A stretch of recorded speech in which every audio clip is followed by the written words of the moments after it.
Israeli forces have bulldozed the graves of Australian, British and other Allied forces who died in World War I and II. This cemetery is in Gaza City, and while some of the extensive damage you can see here was clearly caused by bombs and bullets, over in this corner, it seems to be more systematic. Rows of gravestones have been removed. The burial ground soil has been churned up and used to create this long mound. The cemetery's former caretaker saw Israeli troops bring a bulldozer into the cemetery and raise this corner, which contains mostly British and Australian graves. He says this was around April or May last year, after the Israeli army had already largely withdrawn from the area.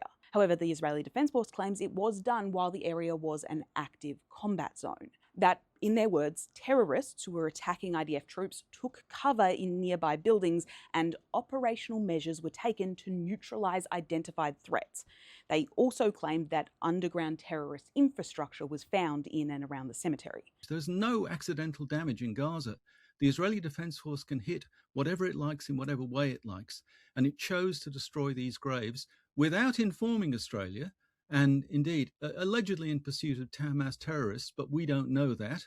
They only admitted it when they were challenged about it. Now, the Office of Australian War Graves vowed to restore these tombstones, but it will likely be years before that's possible. See, in October, the cemetery was split by the infamous yellow line that now divides the strip. And despite the official ceasefire, Israeli troops have continued to fire on Palestinians, especially those who approach the line, which actually was recently pushed further west. More than 500 Palestinians have been killed since October, a quarter of them children. Clearly, the most important thing is the continuing suffering and deaths of thousands of Gaza's civilians. That's the most important thing. But Australians have a reverence for their war dead that means that we shouldn't let this go uncommented upon.